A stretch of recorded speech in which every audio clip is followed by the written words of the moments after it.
The knock came at midnight, through a blizzard that could bury secrets forever. Evan Mercer opened his ranch door expecting no one, and found everything that would unravel his carefully guarded solitude. A widow, 3 shivering children, and a lie that would hunt them through the snow. What began as a simple job posting became a battle for survival, trust, and the right to choose your own family. This is the story of a notice that changed 5 lives, and the storm that nearly destroyed them all. Stay until the end, hit that like button, and comment what city you're watching from so I can see how far this story travels. The wind came down from the mountains like a living thing, mean and hungry, stripping warmth from anything foolish enough to stand against it. Evan Mercer stood anyway, hammer in one gloved hand, a square of paper in the other, squinting against the bite of January cold as he nailed his notice to the weathered board outside Dunley's trading hall.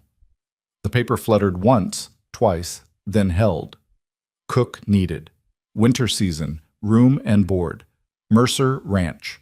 Inquire within. Short, simple. Desperate, though Evan would never have admitted that last part aloud. He stepped back, studying his handiwork with the critical eye of a man who'd learned not to expect much from the world. The letters were neat enough. He'd taken care with them the night before, sitting at his kitchen table with an oil lamp and the last of his father's ink. His handwriting wasn't fancy, but it was clear. That would have to be enough. Around him, the town of Millridge Creek went about its frigid business. Wagons creaked through frozen ruts. Storekeepers swept snow from their doorsteps for the 3rd time that morning. A dog barked somewhere, sharp and lonesome.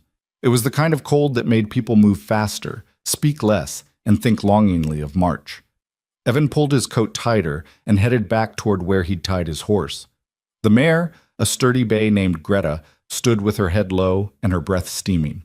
She'd been his father's horse before the fever took him 2 winters back. Now she was Evan's, like everything else. The ranch, the debts, the silence that filled the house at night.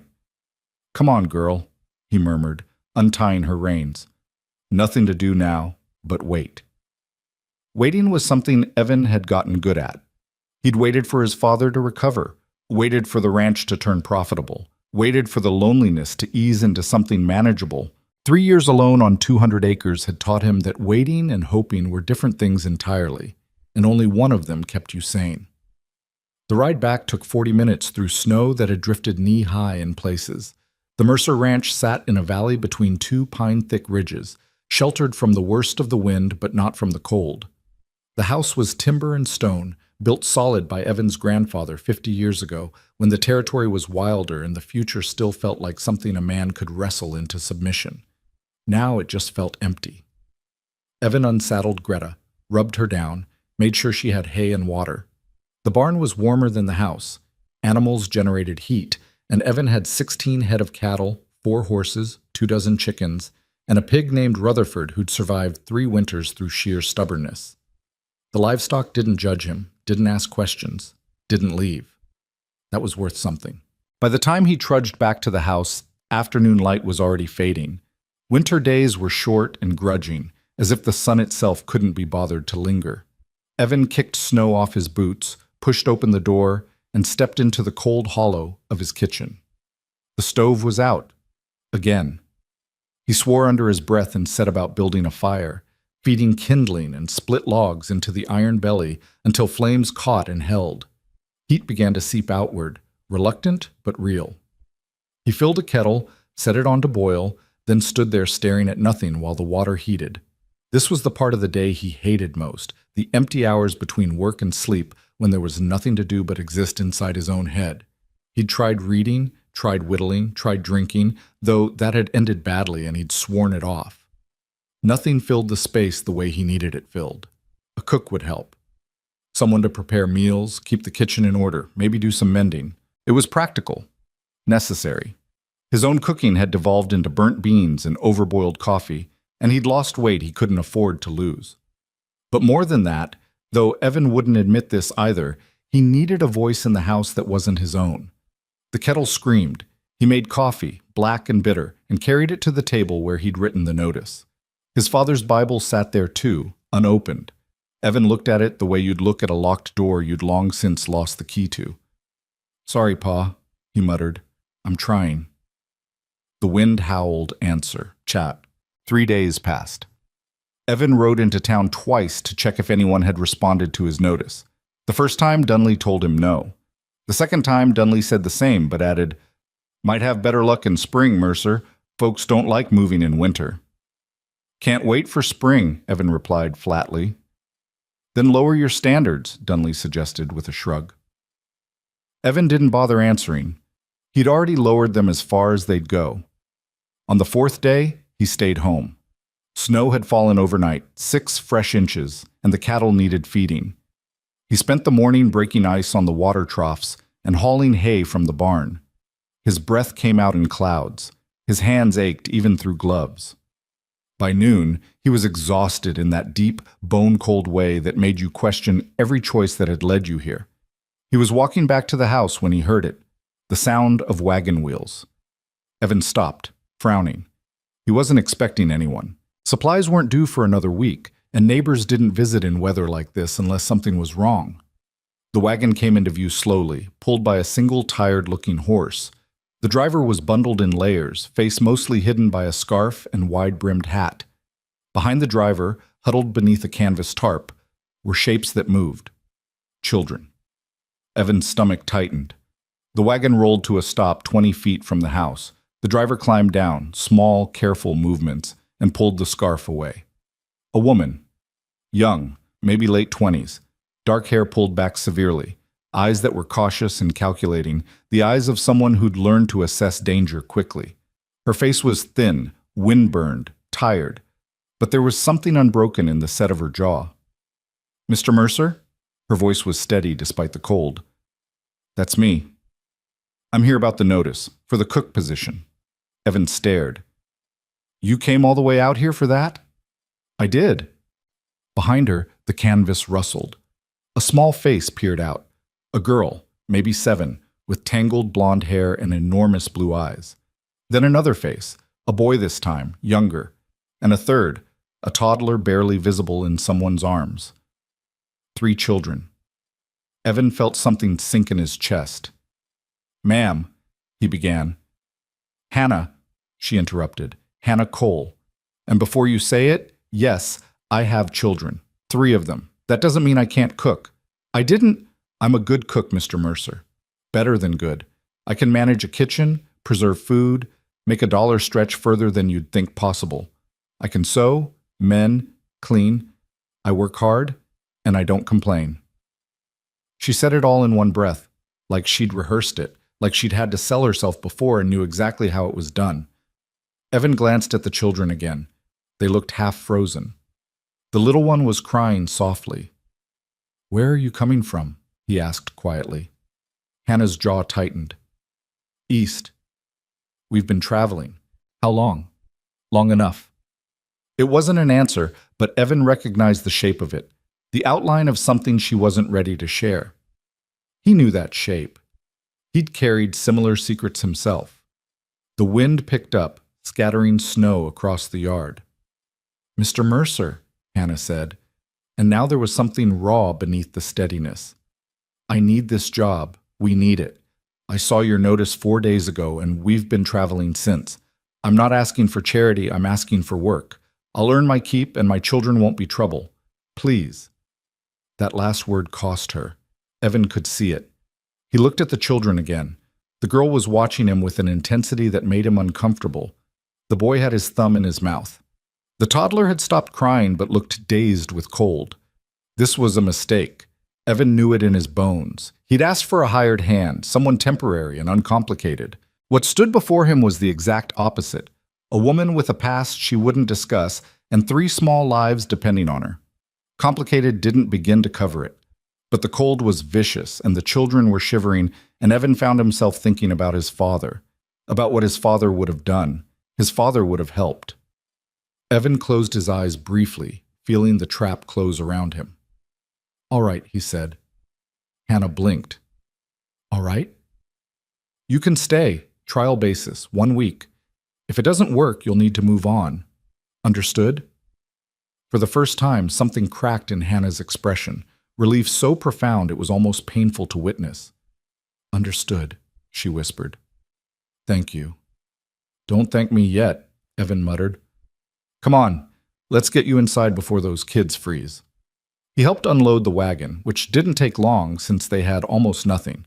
A few bags of clothes, a wooden box, a battered trunk that looked like it had survived a war. Hannah carried the toddler, a little boy with dark curls and solemn eyes. The girl and the older boy followed, clinging to their mother's skirt. Inside, the house was marginally warmer. Evan quickly built up the fire while Hannah stood uncertainly in the kitchen, still holding the toddler, looking around with the careful assessment of someone who needed to memorize exits. What are their names? Evan asked, nodding toward the children. Hannah glanced at them, then back at him. Clara, Jacob, and Samuel. Clara's 7, Jacob's 5. Samuel just turned 2. All right. Evan straightened, brushing ash from his hands. There's 2 bedrooms upstairs. You can take the larger one with Samuel. Clara and Jacob can share the smaller room, or they can sleep with you if that's easier. I'll take the room off the kitchen here. Hannah frowned. That's not necessary. We can manage in... I'm not putting children in a barn in January. Evan cut her off, more sharply than he intended. Take the rooms. She studied him for a long moment, then nodded. Thank you. There's water in the pump out back, though it's probably frozen. I'll break the ice. Chamber pots are under the beds. Outhouse is behind the barn, but in this weather you'll want to use the pots. I'll empty them. Hannah's cheeks flushed. I know this land. You don't. First week, I'll handle the outside work. After that, we'll figure out a routine. He paused. You said you can cook? Yes? Good, because I've been living on burnt beans for 2 months and I'm about ready to eat my boot. A tiny smile flickered across Hannah's face, there and gone. I can do better than boots. That's a low bar, Mrs. Cole. It's Miss, she corrected quietly. I'm widowed. Evan nodded, filing that information away. Widowed. Traveling with 3 children in the dead of winter, running from something most likely, or toward something. None of his business, he reminded himself. She could cook. That was all that mattered. I'll show you where things are, he said. Then I need to finish the outside work before dark. He took them through the house quickly. Kitchen, pantry, root cellar, the 2 upstairs bedrooms. The house had been his grandmother's pride once, but years of bachelor living had stripped it of warmth. Dust covered the windowsills. Cobwebs clung to corners. The room smelled of cold and disuse. Hannah took it all in without comment, but Evan saw her gaze linger on the dust, the unwashed dishes piled in the kitchen, the general air of neglect. He felt a flicker of embarrassment, then squashed it. She'd signed up for this. If she didn't like it, she could leave. Except she couldn't, could she? Not with 3 children and winter howling outside. Make yourselves at home, Evan said gruffly. I'll be back before supper. What time do you usually eat? When I remember to. Hannah's expression suggested she'd expected as much. I'll have something ready by 6. Evan nodded and escaped outside, pulling the door shut behind him. The cold hit him like a fist, but he welcomed it. Inside had suddenly felt too crowded, too full of questions and complications he didn't want to examine. He'd asked for a cook. He'd gotten a family. God help him. What had he done? By the time Evan came back inside at 6:30, the house had been transformed. The fire in the kitchen stove blazed hot and steady. The dishes were washed and stacked. The table had been cleared, scrubbed, and set with mismatched plates and forks. A pot bubbled on the stove, steam rising, and the smell was heaven. Evan stopped in the doorway, snowflakes melting on his shoulders, and just stared. Hannah stood at the stove, stirring something in the pot. She'd taken off her heavy coat and wore a simple gray dress, patched but clean. Her hair was still pulled back, but a few strands had escaped to curl around her face. The children sat at the table, Clara working on something with a stub of pencil, Jacob coloring with his fingers on a scrap of paper, Samuel in a makeshift high chair made from a crate and rope. It looked like a family. It looked like a home. Hannah glanced up and saw him. Good timing. It's ready. Evan crossed to the table slowly, still processing. What is it? Stew. I found potatoes, carrots, and a bit of salt pork in your cellar. It's not fancy, but it's hot. It smells incredible. Sit. It wasn't quite an order, but it wasn't quite a request either. Evan sat. Hannah ladled stew into bowls, one for each child, one for Evan, one for herself. She gave the children smaller portions, cutting Jacob's potatoes into careful bites. Then she sat, folded her hands, and glanced at Evan. "Do you say grace?" she asked quietly. Evan shifted uncomfortably. "Not in a while." "All right." She didn't push. Instead, she picked up her spoon and began to eat. The children followed her lead. Evan tasted the stew. It was simple, nothing fancy like she'd said. But it was also the best thing he'd eaten in months. The vegetables were tender. The broth was rich with salt and pepper. The meat, though scarce, had been stretched to flavor every bite. "This is good," he said, and meant it. Hannah didn't look up from her bowl. "Thank you." They ate in silence for a while. The only sounds, the clink of spoons and the crackle of fire. Evan watched the children surreptitiously. Clara ate slowly, methodically, like someone who'd learned not to waste food. Jacob ate with more enthusiasm, swinging his legs under the table. Samuel made a mess but seemed happy. "How old are they again?" Evan asked. 7, 5, and 2, Hannah replied without looking up. "They're quiet." "They've learned to be." There was something dark in the way she said it, and Evan decided not to ask what she meant. After supper, Hannah cleared the table and began washing dishes.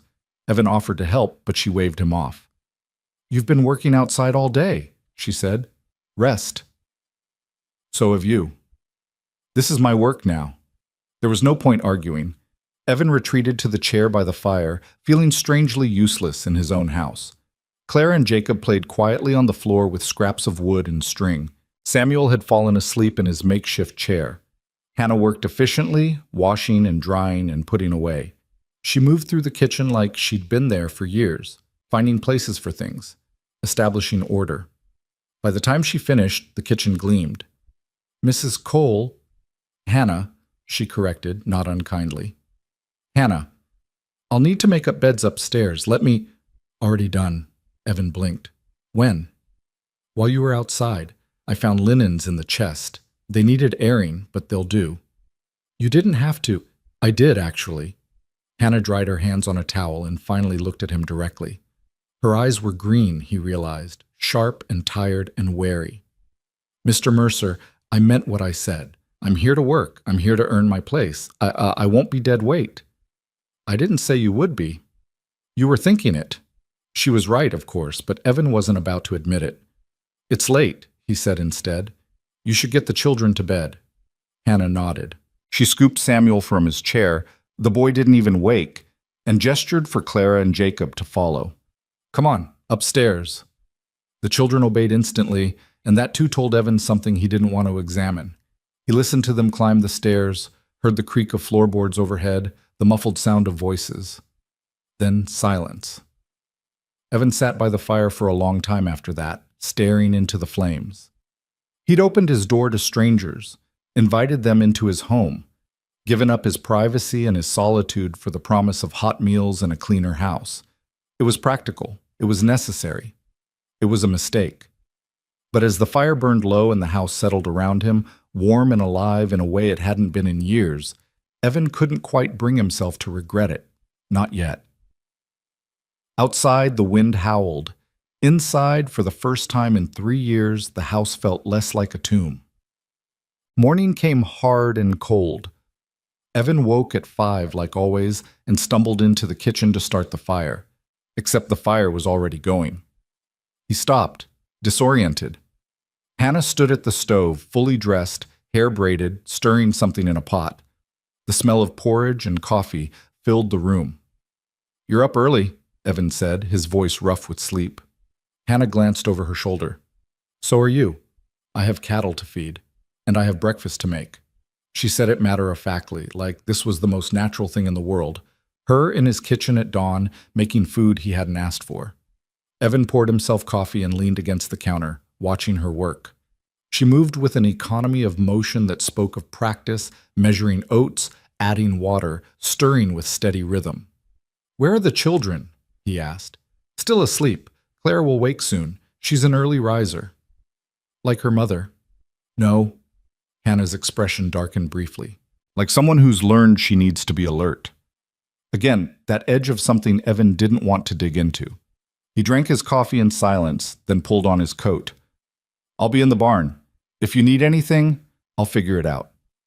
Evan nodded and headed outside. The cold hit him like a slap, sharp and clarifying.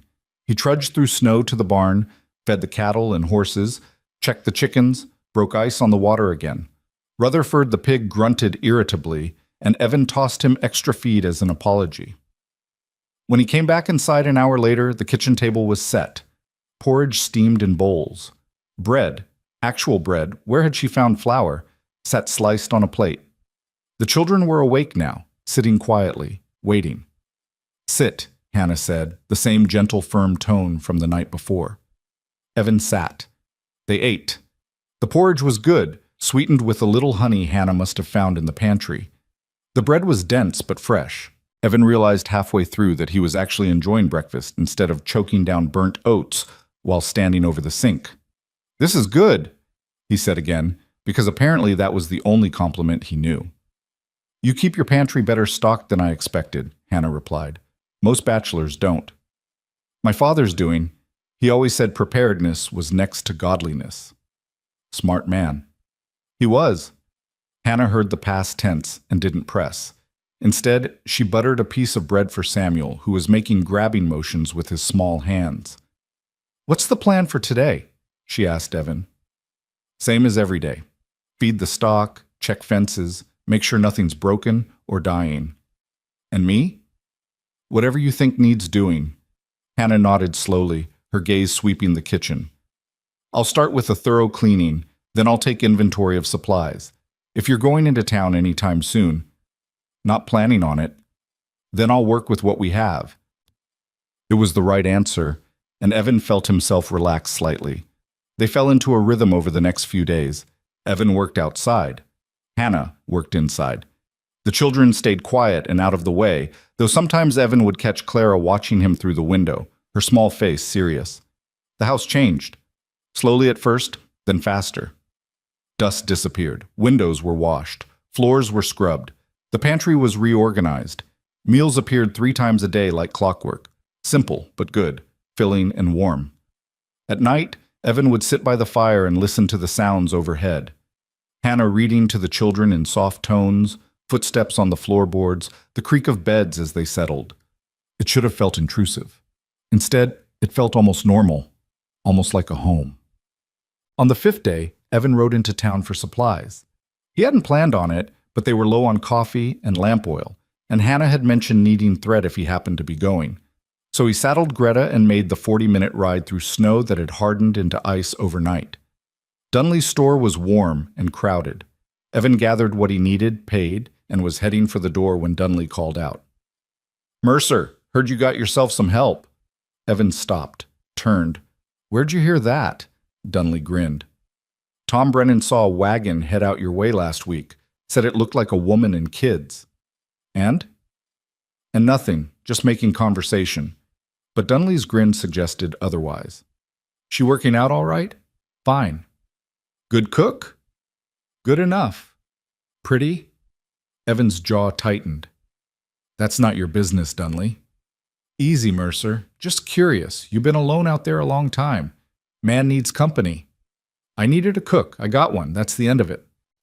But even as Evan said it, he could feel the weight of eyes on him. Other customers in the store, suddenly interested. Small towns were like that. Nothing stayed private for long. He left quickly, loaded the supplies, and rode back to the ranch with a growing sense of unease. When he got home, Hannah was at the table mending one of Jacob's shirts. She looked up as he entered, snow dusting his shoulders. "Any trouble?" she asked. "No?" Evan hesitated. "But people are talking." Hannah's hand stilled on the fabric. "About?" "You, the children, me." He set the supplies on the counter, not looking at her. "Just be aware. Small towns have long memories and wagging tongues." "I know how small towns work, Mr. Mercer." "Evan," he said, "if we're stuck with each other, you might as well call me Evan." Something flickered in Hannah's expression. Surprise, maybe. Or gratitude. "All right, Evan, The way she said his name, careful and tentative, made something tighten in his chest. "I brought thread," he said quickly, pulling the spool from his pocket, "and extra coffee. Figured we'd need it." "Thank you." They stood there for a moment, awkward and uncertain, two strangers bound by necessity and circumstance. Then Samuel toddled in from the other room, tripped over his own feet, and crashed into Evan's leg. "Whoa there, buddy," Evan said, steadying the boy automatically. Samuel looked up at him with enormous dark eyes, then smiled, bright and gap-toothed and utterly trusting. Evan's heart did something complicated. "He likes you," Hannah said softly. "He doesn't know me." Children are good judges of character. Evan wasn't sure he believed that, but he helped Samuel stay upright until the boy toddled off again, chasing after some invisible adventure. "How long were you planning to stay?" Evan asked quietly. "Before you saw my notice, I mean." Hannah's hands resumed their mending, but her stitches had become precise and deliberate, the kind of focused work that kept emotions at bay. "I didn't have a plan," she admitted, "just a direction." "West?" "Away." Evan wanted to ask away from what, but the set of Hannah's shoulders warned him off. Instead, he unpacked the supplies and put them away, giving her space to not answer questions he hadn't asked. That night, after supper, and after the children were in bed, Evan sat by the fire with a book he wasn't reading. Hannah came downstairs with a basket of mending and settled in the chair across from him. They worked in silence, Evan pretending to read, Hannah stitching a tear in Claire's dress. "Evan?" Hannah said after a while. "Yeah?" "That week you mentioned, the trial week." Evan's chest tightened. "What about it?" "Today's day 5. "I know. So I have 2 days left to prove myself." Evan set down his book and looked at her directly.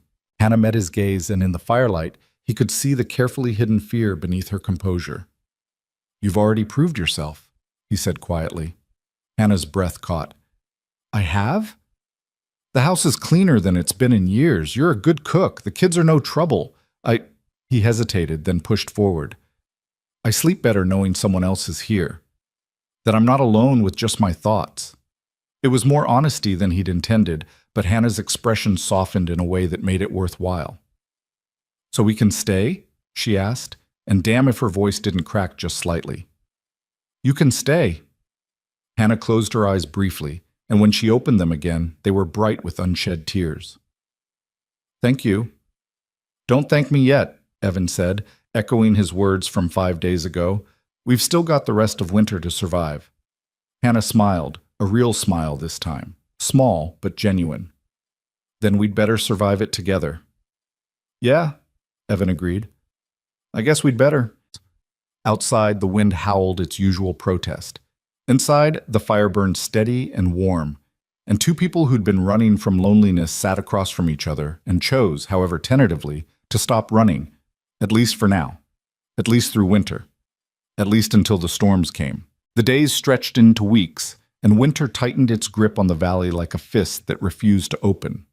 Snow fell almost daily, sometimes gentle flurries that dusted the pines, other times blizzards that erased the world beyond the windows.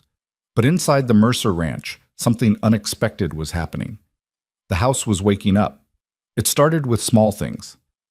Hannah found curtains in a trunk upstairs, faded floral patterns that had belonged to Evan's grandmother, and washed them, mended the tears, and hung them in the kitchen. Suddenly the windows looked less like blank eyes staring into nothing and more like frames for the winter landscape beyond. She discovered his mother's dishes wrapped in newspaper in the back of the pantry, carefully washed each piece, and arranged them on the shelf where Evan could see them every morning. He'd stopped at the sight of them that first day, frozen with a coffee cup halfway to his lips. "I'm sorry," Hannah had said quickly. "I should have asked.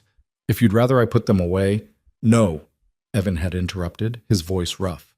"No, they should be used. My mother would have wanted that."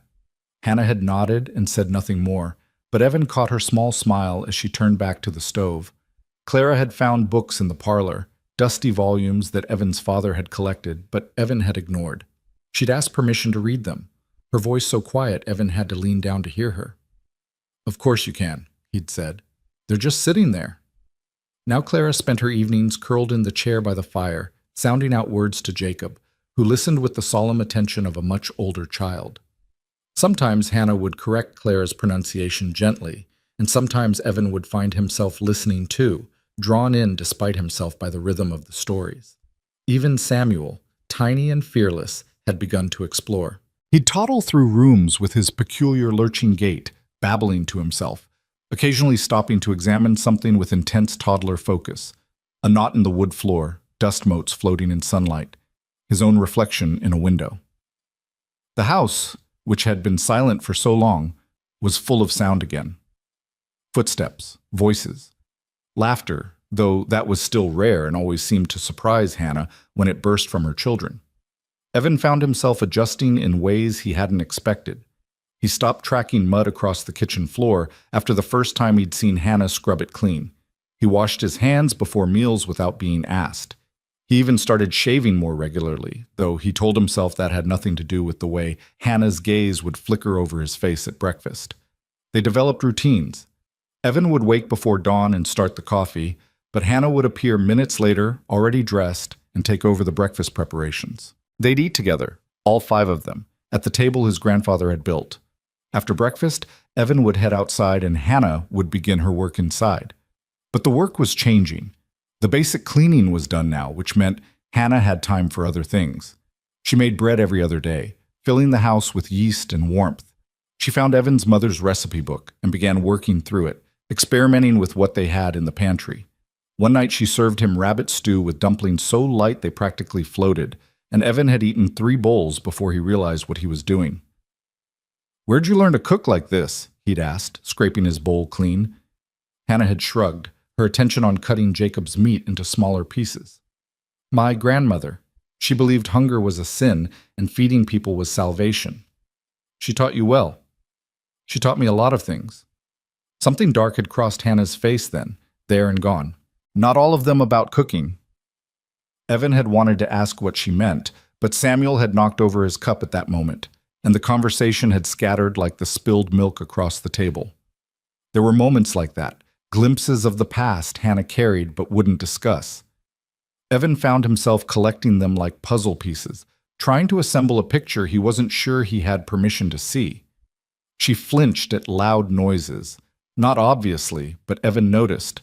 A door slamming in the wind, the crack of ice breaking off the roof. Her shoulders would tense and her hand would move instinctively toward wherever the children were, as if to shield them. She never sat with her back to a door. Always positioned herself where she could see exits. She kept a knife under her pillow. Evan had discovered this by accident one morning when he'd knocked on her door to tell her breakfast could wait. She'd been up late mending.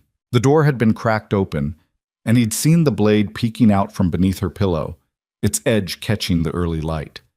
She was running from something. That much was clear. The question was whether that something would ever catch up. 3 weeks into their arrangement, Evan made another trip to town. They needed flour, sugar, and kerosene. Hannah had written a list in careful script, and Evan had folded it into his pocket like something precious. The ride to Millridge Creek was brutal. The temperature had dropped overnight, and the wind cut through his coat like he wasn't wearing one at all. By the time he reached Dunley's, his face was numb and his fingers could barely grip the reins. Inside, the store was packed with people escaping the cold.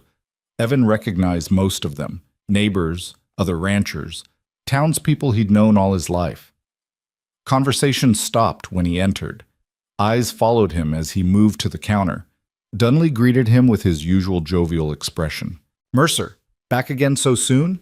"Need supplies," Evan said shortly, pulling out Hannah's list. Dunley read it over, nodding. "Flour, sugar, kerosene. Lady's got good handwriting." "She does." "How's that arrangement working out? Her and the kids?" Evan kept his voice level. "Fine." That's good.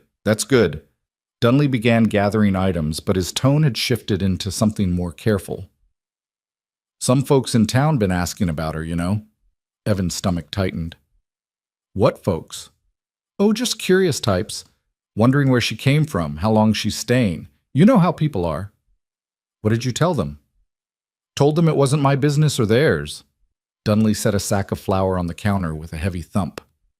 "But between you and me, Evan, You might want to be careful. Careful about what? Dunley glanced around, then lowered his voice. Margaret Hollis was in here yesterday. You know how she is. Runs half the church committees, knows everyone's business. She was asking pointed questions about your cook, about whether it was proper, a single woman living out at your ranch. Heat flooded Evan's face. There's nothing improper about it. She's my employee. I know that. You know that. But Margaret Hollis sees sin in a Sunday sunrise. Dunley rang up the purchases. Just giving you a heads up. People talk, and when people talk, sometimes they get ideas that don't match reality. Evan paid for the supplies in silence, his jaw tight. He was loading everything into Greta's saddlebags when a voice stopped him. Mr. Mercer. He turned. Margaret Hollis stood there, wrapped in so many layers of wool and fur she looked like an expensive haystack. Her face was pinched with cold and something else, moral certainty, maybe, or judgment. Mrs. Hollis, I wonder if I might have a word. I'm in a hurry.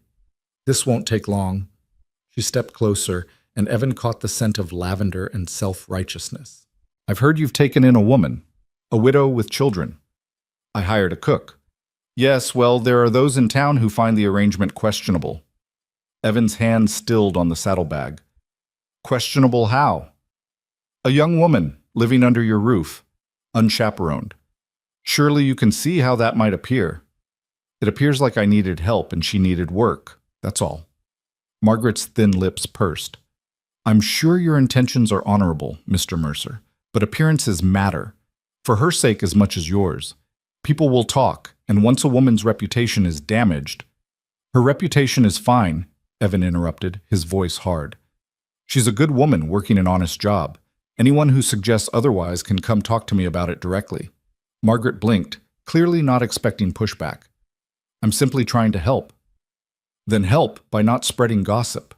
He swung into the saddle and rode away before she could respond, his blood running hot despite the cold.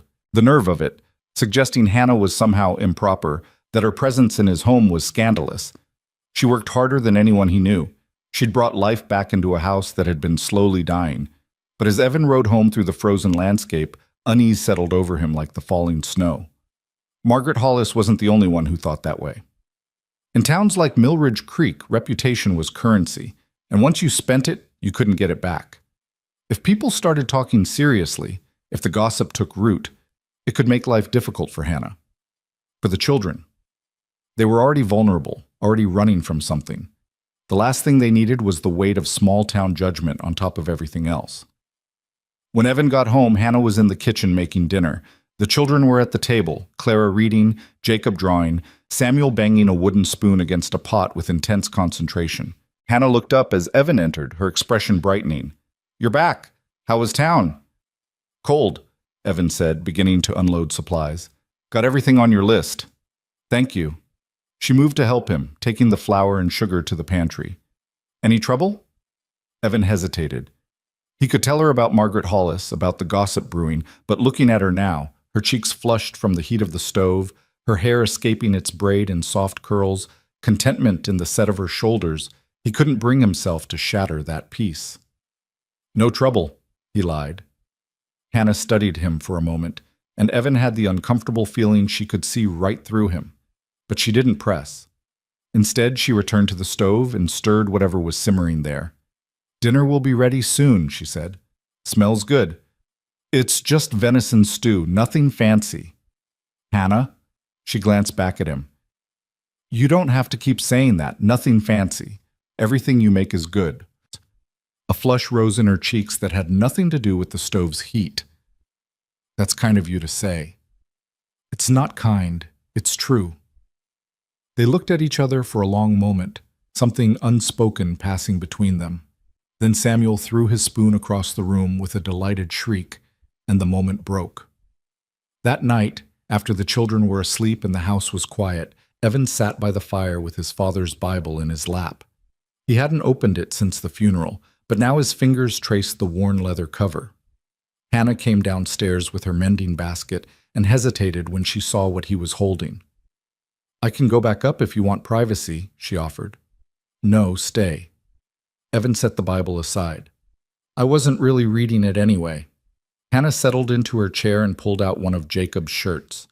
For a while they existed in comfortable silence, the fire crackling between them. "Can I ask you something?" Hannah said eventually. "All right. Why did you really post that notice? For a cook?" Evan considered the question.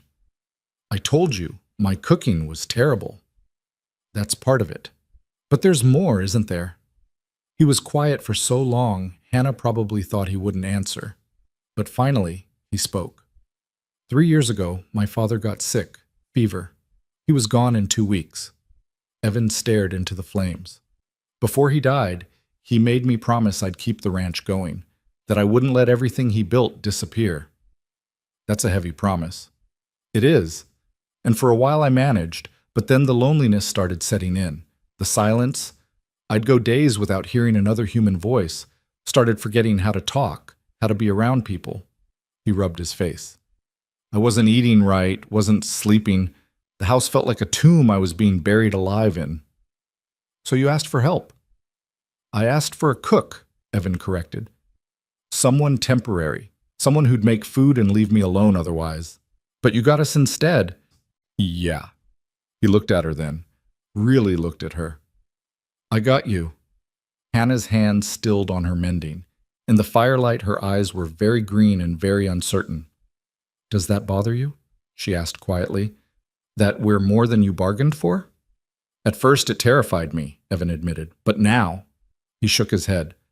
Now the house doesn't feel like a tomb anymore. It feels like something I can't quite name yet. A home? Hannah suggested softly. Maybe. Yeah, maybe that's it. They sat with that truth between them, comfortable and terrifying in equal measure. Can I ask you something now? Evan said. Hannah tensed slightly. You can ask. I might not answer. Fair enough. He chose his words carefully. Why were you traveling in winter with 3 children? Where were you going? Hannah's jaw tightened. She set down her mending, folded her hands in her lap, and stared at them for a long moment. Away, she finally said. Just away. From what? I can't tell you that. Can't or won't? Both. She looked up at him, and there was steel beneath the fear in her expression. When I saw your notice, it felt like an answer to something I'd been desperately asking, a safe place, a chance to stop running, at least for a while. I grabbed it because I had to. Are you in danger? Hannah's laugh was bitter. That's a complicated question. Hannah, I need you to trust that I'm not bringing trouble to your door intentionally, she interrupted. I'm trying to keep my children safe. That's all I can tell you right now. Evan wanted to push, wanted answers, but the look on Hannah's face stopped him. She was sharing what she could, and demanding more would only drive her away. All right, he said, but if trouble does come, I need to know. I can't protect you if I'm blind. Hannah's eyes widened slightly. Protect us? You're under my roof. That means something. Evan, you don't owe us anything. Stop. His voice came out rougher than he intended.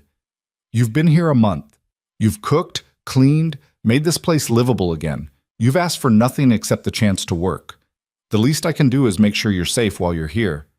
Hannah blinked rapidly, and Evan realized with horror that she was fighting tears. Thank you, she whispered. Don't thank me yet, Evan said for the 3rd time, and this time it made Hannah laugh. A small, broken sound that was nevertheless real. They didn't talk more that night, but something had shifted. An understanding had been reached, unspoken but solid. The next morning, Evan found something tucked under his door, a folded piece of paper. He opened it to find a drawing. Simple but clear. A house with smoke rising from the chimney, stick figures standing in front. 5 figures. A family. Clara had signed her name at the bottom in careful letters. Evan stared at the drawing for a long time, something swelling in his chest that felt dangerously close to hope. 2 days later, another note appeared. This one wasn't a drawing. Evan found it tacked to the barn door when he went out for morning chores. Plain paper, blocky handwriting he didn't recognize. Be careful who you shelter. Not everything is as it seems. His blood ran cold. Evan looked around, scanning the empty yard, the tree line beyond. Fresh snow had fallen overnight, covering any tracks. Whoever had left this had done so carefully, deliberately. He pulled the note down and shoved it in his pocket, his mind racing. This wasn't idle gossip. This was a warning or a threat. When he went back inside, Hannah was at the stove making breakfast. She smiled at him, and it was so genuine, so warm, that Evan's chest ached. "Everything all right?" she asked. "You look troubled." "Fine," Evan lied again. "Just cold." But his hand stayed in his pocket, fingers wrapped around the note, and his mind turned over the same questions again and again. Who had left it? What did they know? And how much danger was his family, because that's what they were becoming, whether he'd planned it or not, really in. The children came tumbling downstairs then, Samuel riding on Jacob's back, Clara following with her book. They filled the kitchen with noise and life, and Hannah laughed at something Samuel babbled, and Evan made a decision. Whatever trouble was coming, they'd face it together. He'd promised to protect them, and Evan Mercer kept his promises, even the ones that terrified him. Evan kept the note hidden for 3 days, checking it compulsively like a wound he couldn't stop probing. He told himself he was protecting Hannah, that revealing it would only frighten her. But the truth sat heavier in his gut. He was afraid of what it might mean, afraid of the answers he'd get if he asked the questions that needed asking. The weather turned savage on the 4th day. Snow had been threatening all morning, the sky pressing down like a gray wool blanket, and by noon the first flakes began to fall. Not the gentle dusting they'd grown accustomed to, but thick driving snow that came sideways on wind that howled like something wounded and furious. Evan secured the barn, brought extra wood to the porch, filled every container they had with water from the pump before it froze solid. He'd lived through enough Montana winters to recognize the signs. This wasn't just a storm. This was the kind of weather that could trap you for days, cut you off from the world completely. By evening, visibility was measured in feet, not miles. The wind screamed around the house, finding every crack and gap, making the timbers creak. Snow piled against the windows in drifts that climbed higher with each passing hour. Hannah kept the children close, her voice steady as she read to them by lamplight, but Evan caught the tightness around her eyes. She understood what this meant, too. They were isolated now, completely.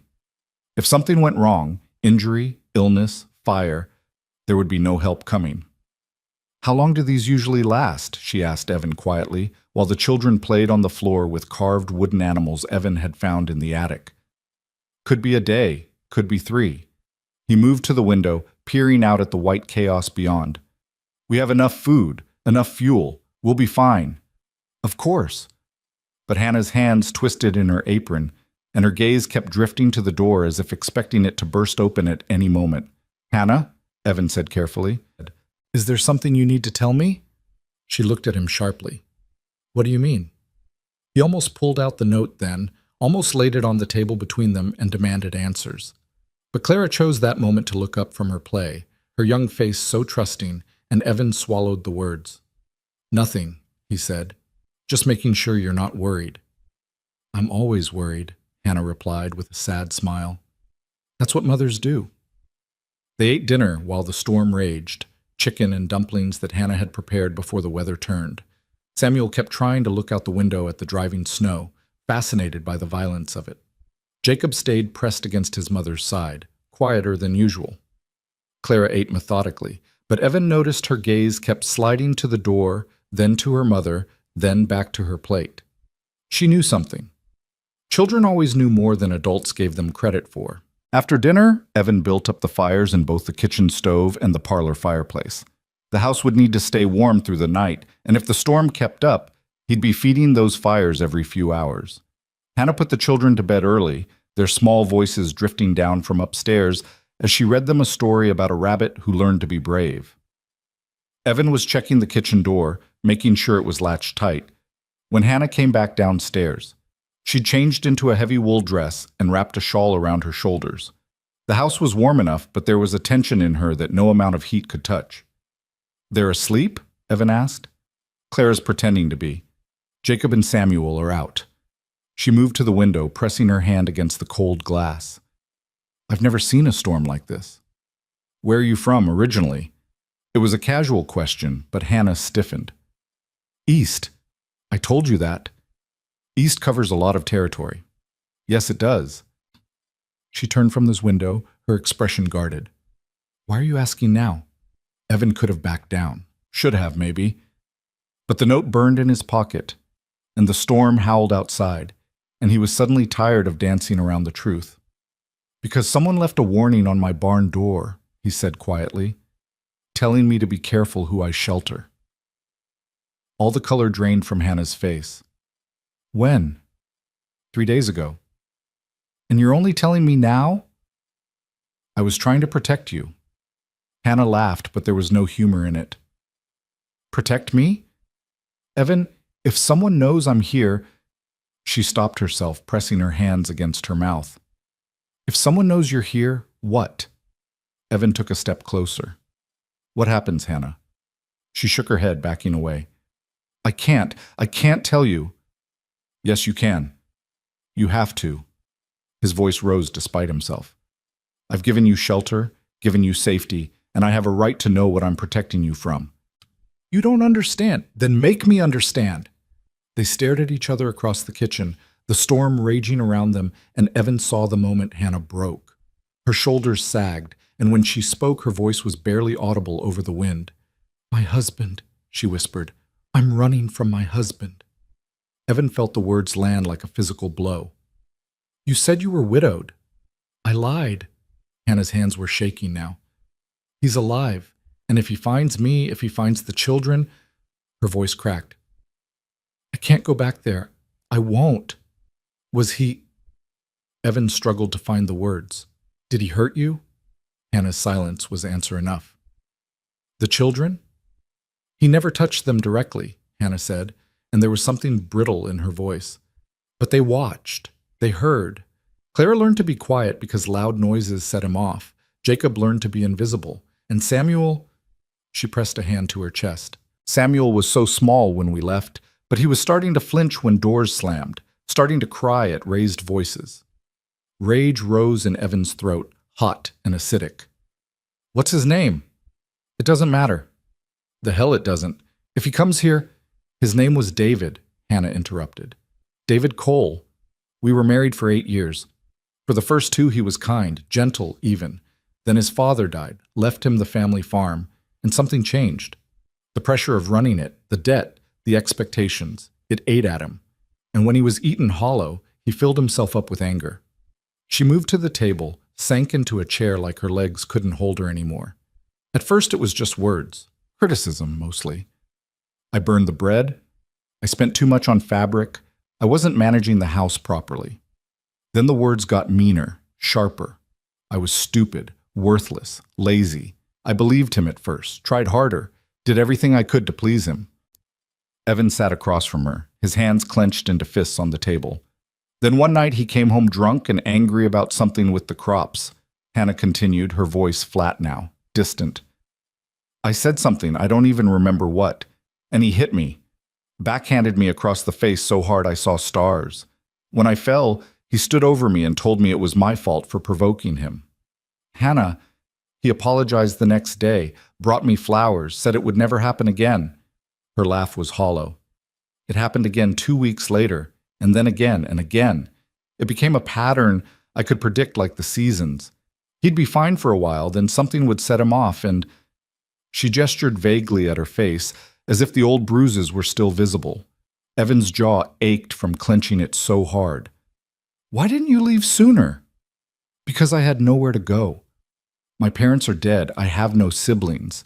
David's family, his mother, his brother Luke, they made excuses for him, said I was exaggerating, that marriage was hard and I needed to be more patient, more understanding, that a wife's duty was to support her husband through difficult times.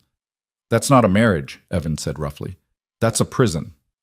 I know that now, but when you're in it, when everyone around you is telling you it's normal, that you're the problem, Hannah shook her head, you start to believe it. You start to think maybe you deserve it. You didn't deserve it. Those children didn't deserve to see it. I know. Hannah's eyes were bright with unshed tears. That's why I left. David had been getting worse, drinking more, the violence escalating. And then one night, Clara... Her voice broke. Clara stepped between us. She was 6 years old, and she stepped between us and said, "Don't hurt Mama." Evan felt something crack in his chest. "That's when I knew I had to go," Hannah continued. "Because if I stayed, eventually the children would get hurt trying to protect me. Or worse, they'd grow up thinking this was normal. That love looked like this." "So you ran?" "I waited until David went to the next county for a cattle auction, packed what I could fit in a wagon, took the children, and left. I've been moving west ever since, trying to put enough distance between us that he can't find us." "Does he know where you are?" "I don't think so. I've been careful. Changed our route several times, never stayed in one place long enough to leave a trail." She looked at Evan with desperate eyes. "But that note you found, if someone knows, if they're asking questions—" "We'll handle it," Evan said firmly. "You don't understand what he's like. David is—" Hannah searched for words. "He's charming when he wants to be. People like him believe him. If he comes here and tells people I took his children, that I'm unstable or unfit, they'll side with him. Not everyone. Enough of them will, especially in a small town like this where reputations matter and women are expected to stay with their husbands no matter what." Evan thought of Margaret Hollis, of the gossip already circulating, and felt his stomach sink. Hannah was right. In a town where appearances mattered more than truth, David Cole could spin a story that would turn people against her. The wind slammed against the house, rattling the windows. Somewhere upstairs, one of the children cried out. A nightmare, probably. Hannah started to rise, but Evan heard her footsteps almost immediately, Clara's voice soft and soothing as she comforted her brother.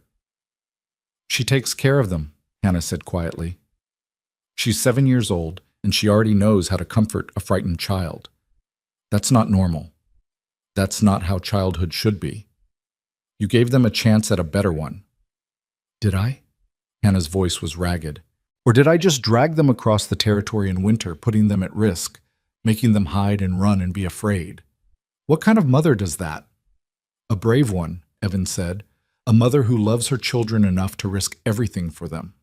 Hannah covered her face with her hands, and her shoulders shook. Evan didn't think, just moved around the table and pulled her up, wrapped his arms around her while she cried into his shirt. She was smaller than he'd realized, more fragile, and the trust it took for her to let herself break in front of him wasn't lost on him. "I'm sorry," she kept saying. "I'm so sorry. I should have told you. I shouldn't have brought this to your door." "Stop apologizing," Evan said roughly. "You did what you had to do, and I meant what I said. You're under my roof. That means I protect you. All of you." Hannah pulled back slightly, looking up at him with red-rimmed eyes. "Why? You don't owe us anything. We're nothing to you." "You're not nothing." The words came out fiercer than he intended. "You're—" He struggled to name what they'd become. "You're family now. Maybe not by blood, but by choice. And I protect my family." Something shifted in Hannah's expression, something that looked dangerously close to hope mixed with fear. Before either of them could say anything more, a sound cut through the storm. A knock at the door. They froze. The knock came again, loud and insistent, barely audible over the wind, but unmistakable. Hannah's face went white. "No, no, it can't be. He couldn't have found us. Not in this storm, not—" "Get the children," Evan ordered, his voice hard. "Take them upstairs. Lock the door. Don't come down until I tell you it's safe." "Evan, now, Hannah." She ran.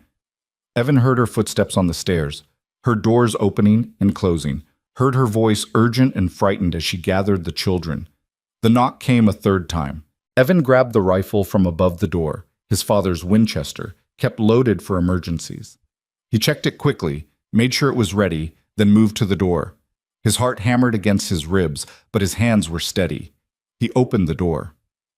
A man stood on the porch, covered in snow, face obscured by a heavy scarf and hat.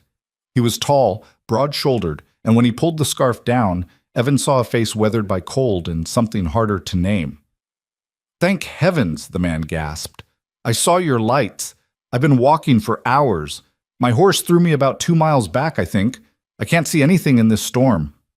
Relief and suspicion warred in Evan's chest. This wasn't David Cole, couldn't be. The man was too young, and besides, Hannah had said David was at a cattle auction when she left. But the timing was too coincidental. The storm too convenient. You're lucky to be alive, Evan said, not lowering the rifle. 2 miles in this weather will kill a man. Nearly did. The fan's teeth chattered. Please, might I come in? Just to warm up. I'll leave as soon as the storm breaks.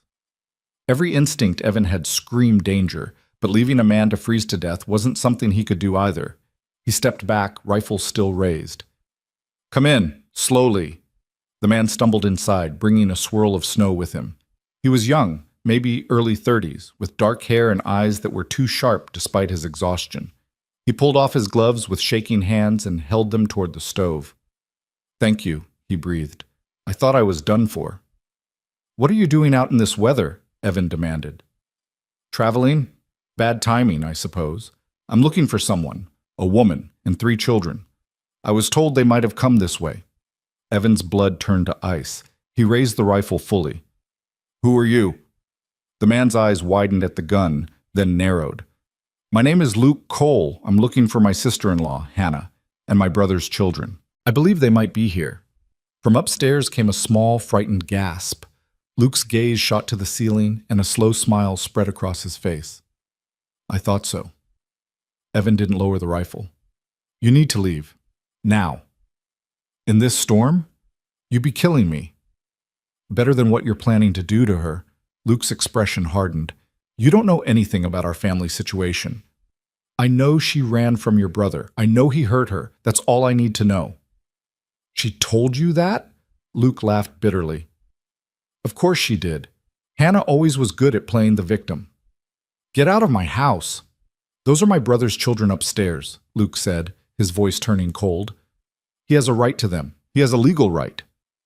He has no right to anything after what he did. What he did? What did he tell you he did? Luke took a step forward, and Evan cocked the rifle.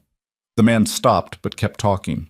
Did she tell you she stole money from him, took jewelry that belonged to his mother? That she's been running across the territory spending his savings while he's been sick with worry? I don't believe you. You don't have to believe me, but the law will. When David catches up to her, and he will, she'll face charges for theft and kidnapping. Those children will be taken from her and returned to their rightful father. Footsteps on the stairs. Hannah appeared, pale as death. The children clutched behind her. Luke, she said, and her voice shook but held. You need to leave. Hannah, Luke's voice softened, became almost kind. This has gone on long enough. David's worried sick. You're running away like this. It's not healthy. You're not thinking clearly. I'm thinking more clearly than I ever have. You stole from him, Hannah. Took his children in the night without a word. That's not the action of a sane woman. I took what was mine. My grandmother's jewelry. Money I'd saved from selling eggs and butter. And those children, her voice broke. Those children are not property to be taken. They're human beings who were living in fear. Fear? Luke scoffed. David never laid a hand on them. He didn't have to. They watched him hurt me. They heard everything. Claire stopped speaking for 2 months after the night he... Hannah stopped herself, glancing at her daughter. After the night he... What? Luke pressed. Please, tell me. Tell everyone here what you think David did that was so terrible it justified stealing his children. Evan saw Hannah falter, saw the old shame try to silence her. He stepped forward, placing himself between her and Luke. It doesn't matter what she tells you, Evan said quietly, because she's not going back. None of them are. Luke's expression turned ugly. And who are you to decide that? The man whose house this is, the man with the rifle, that's who. They stared at each other, the tension thick enough to choke on. Outside, the storm raged with renewed fury, and inside, 5 people waited to see whose will would break first. You're making a mistake, Luke said finally. Harboring a thief and a kidnapper. When David comes, and he will come, you'll be considered an accomplice. They'll arrest you too. Let them try. Luke's jaw tightened. He pulled his gloves back on, his movements sharp with anger. This isn't over, Hannah. You know that, don't you? David won't stop. He'll search every town, every ranch, every homestead between here and the coast if he has to. And when he finds you, he left the threat hanging. If he finds us, Evan corrected coldly, and he'll have to go through me first. Luke looked at Evan, really looked at him, assessing. Whatever he saw made him reconsider. He turned to Hannah one last time. Last chance. Come home. Bring the children. We'll forget this ever happened.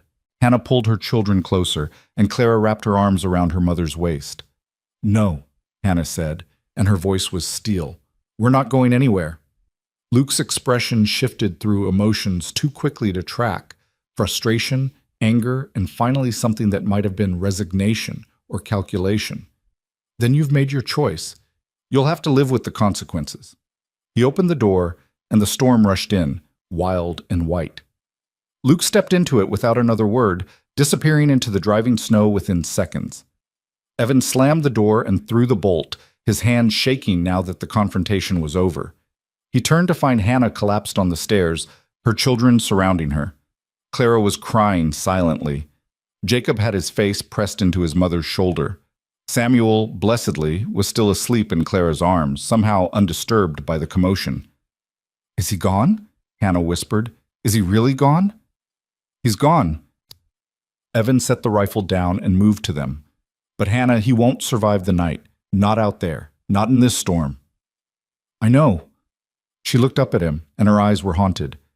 Does that make me evil? That part of me hopes he doesn't? It makes you human. But even as Evan said it, doubt crept in.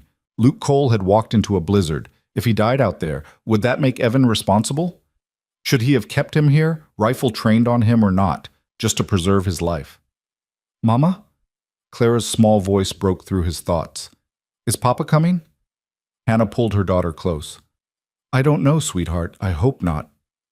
If he comes, will Mr. Mercer protect us? Both children looked at Evan with absolute trust, and the weight of it nearly crushed him.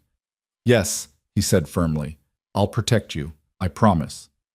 It was a promise he had no idea how to keep, but he made it anyway. Because these children needed to believe someone could keep them safe. Because Hannah needed to know she hadn't made a mistake trusting him. Because somewhere in the past 6 weeks, they'd stopped being strangers seeking shelter and become something he couldn't afford to lose. The storm howled its fury around the house, and inside, a family held together by choice rather than blood waited to see what the morning would bring. Evan didn't sleep that night. He sat in the chair by the fire with the rifle across his lap, listening to the storm tear at the house like something trying to claw its way inside. Every creak of timber, every rattle of window made his muscles tense, waiting for Luke Cole to come back through that door. Or worse, for David Cole to appear like a ghost summoned by his brother's threat. Hannah had eventually gotten the children back to bed, though Evan heard her moving around upstairs for hours, footsteps pacing back and forth in the room above his head. The sound was both comforting and heartbreaking, proof she was still there, still safe, but unable to rest. Unable to believe the danger had passed. Because it hadn't passed. They both knew that. Around 3 a.m, Hannah came downstairs. She'd wrapped herself in a quilt, and her hair hung loose around her shoulders. In the firelight, she looked younger than her years and impossibly tired. You should sleep, she said quietly, moving to stand by the window. I can watch for a while. I'm fine. Evan, you've been up for nearly 24 hours. So have you. Hannah pressed her forehead against the cold glass, staring out at the white chaos beyond. I keep thinking about Luke out there, wondering if he found shelter, if he's still alive. He made his choice? Did he?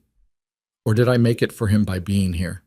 She turned to look at Evan, and guilt was written across every line of her face. If he dies, that's on me. Another person hurt because of my choices. Stop, Evan said firmly. He set the rifle aside and stood, crossing to her. Luke came here hunting you. He knew exactly what he was doing, and he chose to leave when I told him to. What happens to him now is his responsibility, not yours. You don't understand. The Cole family, they're not people who let things go. If Luke dies, David will use it. He'll tell everyone I caused it, that I'm dangerous, unstable. Her voice cracked. He'll take my children over my dead body. Hannah laughed, but it was desperate. You say that like you could stop him, but David has money, connections. His family owns half the county back east. When he comes, not if, when, he'll have the law on his side. He'll have documents, witnesses, proof that I'm an unfit mother. What proof? That you left an abusive marriage? that I stole from him, that I kidnapped his children, that I abandoned my wifely duties. Hannah's hands clenched in the quilt. The law doesn't care about bruises that have healed or fear that doesn't show. It cares about property and rights. And in the eyes of the law, I'm his property. Those children are his property. That's not right. No, it's not. But it's reality. She moved away from the window, sinking into the chair Evan had vacated. I knew this was coming. From the moment I left, I knew eventually I'd have to face him. I just hoped. She swallowed hard. I hoped we could have more time, that the children could have a few months of peace before everything fell apart again. Evan crouched in front of her chair, forcing her to meet his eyes. Listen to me. We're not letting anything fall apart. Tomorrow, when this storm breaks, we're going to figure this out, together. How? What can we possibly do? I don't know yet, Evan admitted, but I know people in this territory. Good people who don't take kindly to men who hurt women and children. We'll find a way. Hannah reached out tentatively, touching his face, a gesture so unexpected that Evan froze. Her fingers traced the line of his jaw, rough with several days' beard, and her eyes were full of something he couldn't quite name. Why are you doing this? She whispered. Why risk everything for people you barely know? Because Evan struggled to find words for what he felt. Because for 3 years, I was alone in this house, dying slowly inside it. And then you came, and suddenly everything changed. The house woke up, I woke up, and I'm not ready to let that go. Even if it costs you everything? Even then. They stayed like that for a long moment, her hand on his face, his eyes locked with hers, the storm raging around them and the future uncertain. Then Hannah leaned forward and pressed her forehead to his. Thank you, she breathed, for seeing us, for caring, for being brave enough to... A crash from outside shattered the moment. Evan was on his feet instantly, rifle in hand. Hannah scrambled up, backing toward the stairs. What was that? She whispered. Stay here. Evan moved to the window, peering out into the white darkness. At first he saw nothing but snow and wind. Then movement, a dark shape near the barn, struggling against the drifts. Someone's out there, he said. Luke? Can't tell. Evan grabbed his coat, checking the rifle's load. Hannah caught his arm. Don't go out there, it could be a trap. If it's Luke and he's hurt, I can't just leave him. And if it's David? Evan looked at her seriously. Then it's better I face him outside than let him get to this door. Lock it behind me. Don't open it for anyone but me. Before Hannah could protest further, Evan was out the door and into the storm. The cold hit him like a wall. Wind tore at his coat, drove snow into his eyes until he could barely see. He fought his way toward the barn, the rifle heavy in his gloved hands, every sense on high alert. The shape resolved into a man collapsed against the barn door. Evan approached carefully, rifle raised, ready for anything. It was Luke Cole. He was barely conscious, covered in snow and ice, his lips blue with cold. When he saw Evan, he tried to speak but only managed a weak croak. Evan swore. He'd wanted Luke gone, wanted him to disappear into the storm and never come back. But seeing him now, clearly dying, Evan couldn't leave him. Couldn't let another man's blood be on his hands, no matter how much he might deserve it. He hauled Luke up, half dragging him toward the house. The man was dead weight, barely able to move his own legs. Frostbite, probably. Maybe worse. Getting him to the porch took everything Evan had. He pounded on the door. Hannah, it's me! Open up! The door flew open. Hannah took one look at Luke and went pale, but she stepped aside without argument. Together they got him inside and laid him by the fire. Get blankets, Evan ordered. Hot water if we have it. We need to warm him slowly or we'll kill him. Hannah ran. Evan stripped off Luke's frozen outer layers, his gloves stiff with ice. The man's fingers were white, his face waxy. He was barely breathing. Hannah returned with blankets, and they wrapped him carefully. She brought a cup of warm water, not hot, just warm, and held it to his lips. Luke managed a few sips before his head lolled back. Will he live? Hannah asked quietly. I don't know. Depends on how much damage the cold did. They worked in silence, doing what they could. Gradually, color began to return to Luke's face. His breathing steadied. After about an hour, his eyes fluttered open. He stared up at them in confusion, then memory flooded back. He tried to sit up, but Evan pushed him down. "Don't move. You nearly froze to death. You—" Luke's voice was a rasp. "You saved me." "Don't make me regret it." Luke's gaze shifted to Hannah, standing behind Evan with her arms wrapped around herself. "Why?" "Why what?" Hannah asked. "Why let him bring me back? You could have let me die out there, would have solved all your problems." "I'm not a murderer," Hannah said quietly, "no matter what you think of me." Luke closed his eyes. For a long time he said nothing, and Evan thought he might have passed out again. But then he spoke, his voice barely audible over the storm. "I lied to you earlier. David sent me to find you, but not for the reasons I said." Hannah went very still. "What do you mean?" "He's not worried sick. He's furious, humiliated. You leaving? It made him look weak, made people ask questions he didn't want to answer." Luke coughed, wincing. "He wants you back so he can control the narrative. Prove he's still the master of his own house." "I knew that," Hannah said. "I've always known that." "But you don't know the rest." Luke opened his eyes, and there was something broken in them. "He told me to bring you back by any means necessary. Said if you refused, I was to take just the children, leave you behind with nothing." Evan felt Hannah sway beside him. He reached out, steadying her. "He'd do that?" she whispered. "He'd really do that?" "He would." Luke's voice was heavy with something that might have been guilt. "He told me exactly how to do it. How to tell the law you were insane, a danger to yourself and the children. How to get a judge to sign papers taking them away from you permanently." "You bastard," Evan growled. "You were going to help him do that?" "I was," Luke admitted. "Until—" He stopped.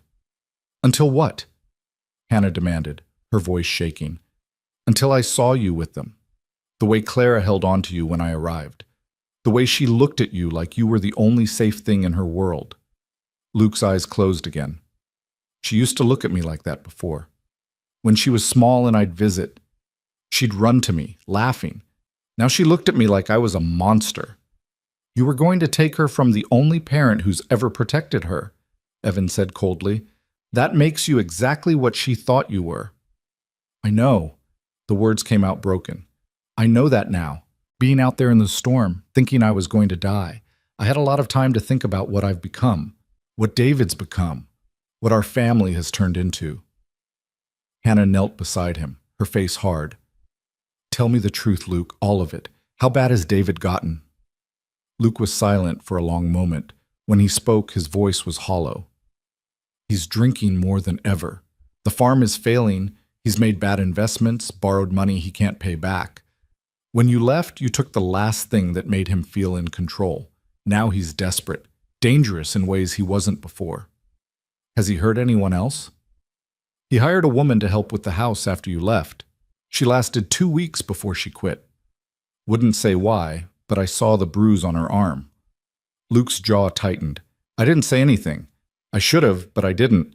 I told myself it was none of my business, that David was just going through a hard time." "You enabled him," Hannah said, and her voice cut like a knife. "You and your mother and everyone else in that family. You saw what he was doing, and you did nothing." "You're right."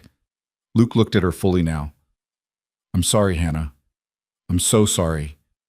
For not believing you when you tried to tell me, for making excuses for him, for coming here to drag you back to hell." Hannah stood abruptly, turning away. Her shoulders shook, and Evan realized she was crying. Not sad tears, but angry ones. "Your apology doesn't undo what happened," she said roughly. "It doesn't erase the nights I spent hiding in the barn with my children because I was afraid he'd kill me. It doesn't take back the shame I felt, the times I believed I deserved it. It doesn't—" Her voice broke completely. Evan stood, pulling her into his arms. She fought him for a moment, then collapsed against his chest, sobbing.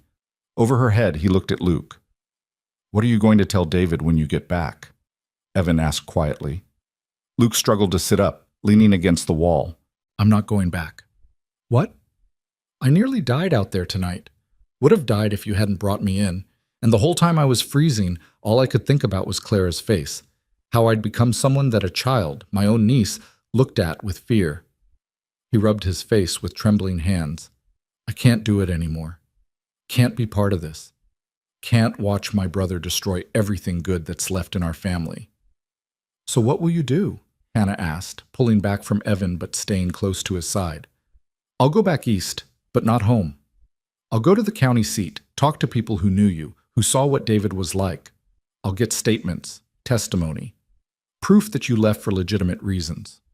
Luke met her eyes. I can't undo what I've done, but maybe I can help stop what happens next. David will never forgive you, Hannah said. I know, but I have to live with myself, and I can't do that if I let him hurt you or those children anymore. Luke's gaze was steady despite his exhaustion. You deserve better than what we gave you.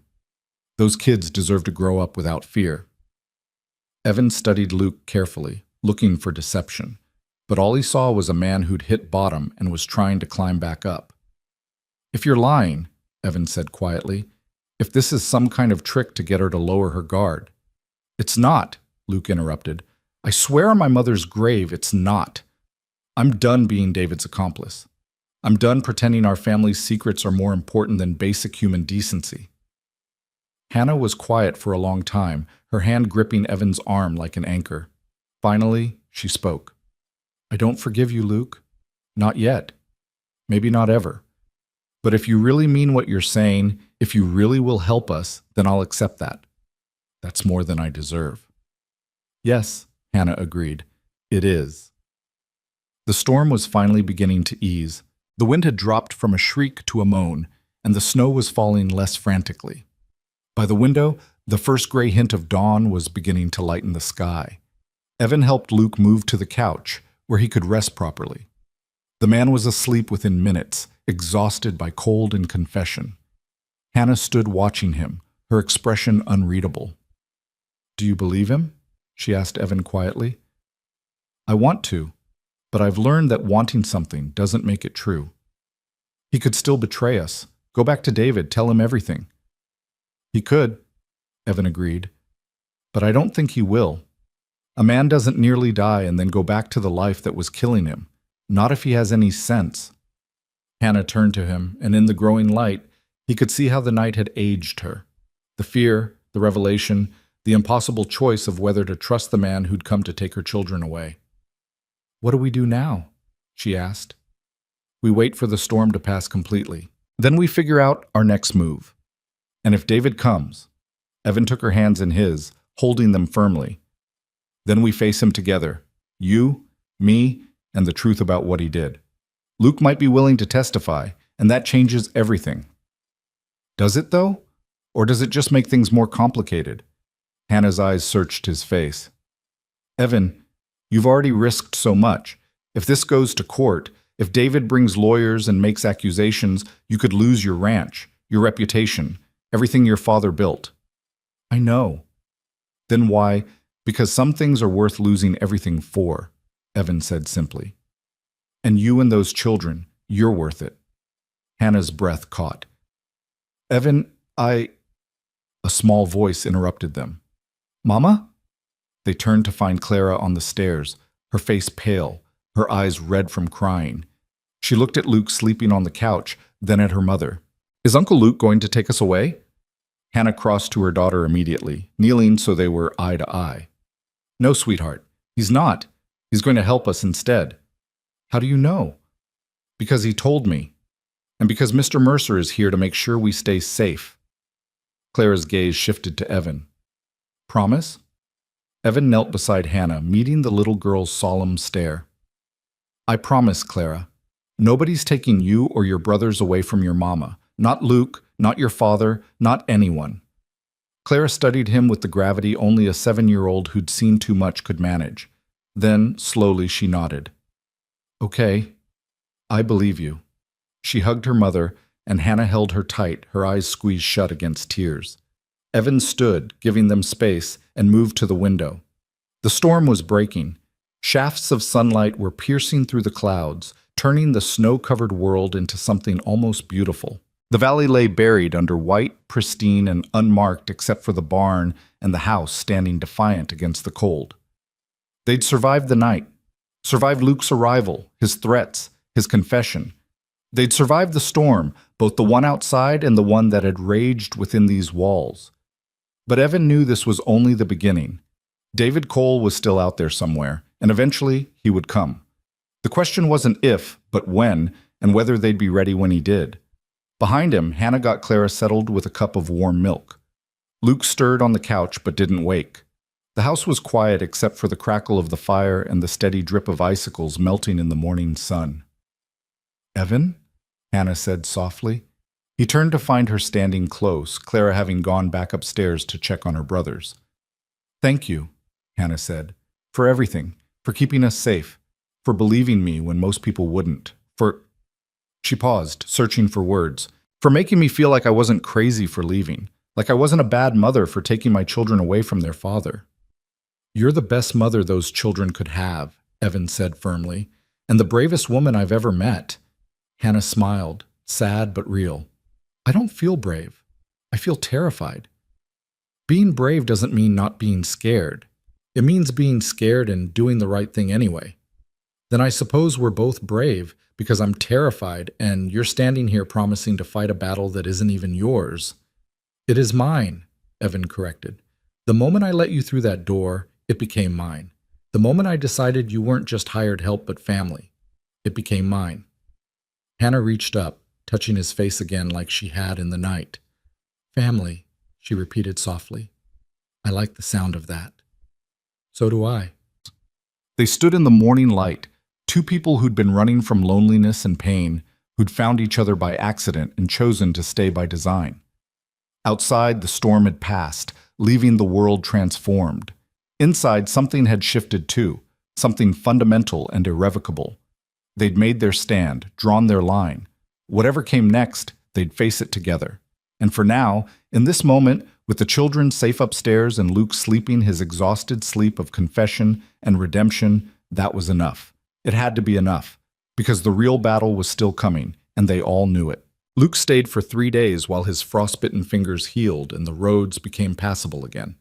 They were strange days, suspended between the storm that had passed and the reckoning that was coming. He slept on the couch, ate meals at their table, and watched Hannah with her children with an expression that cycled between guilt and something that looked like grief for what his family had become. On the second day, when the children were upstairs and the adults sat around the kitchen table with coffee, Luke laid out everything he knew.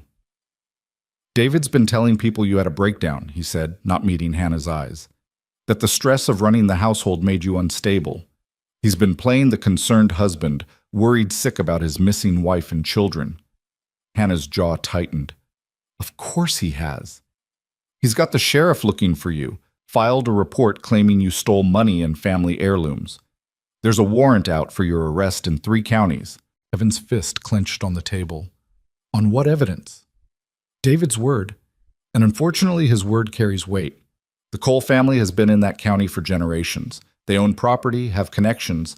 David's father sat on the town council for 20 years. Luke finally looked up. Against that, Hannah's a woman who ran away in the night. Most people will believe his version. Then we need to change the story, Evan said. Give them a version they can't ignore. That's why I'm going back, Luke said. Not to him. To people who saw what happened. The doctor who treated Hannah twice for falls. The woman at the general store who saw the bruises Hannah tried to hide. Mrs. Patterson next door who heard the fights through the walls. Will they talk? Hannah asked quietly. Will they go against David? Some of them will. Especially if they know you're safe, that you're not coming back to face his retaliation. Luke set down his coffee cup. I can't promise it'll be enough, but it's a start. And what about you?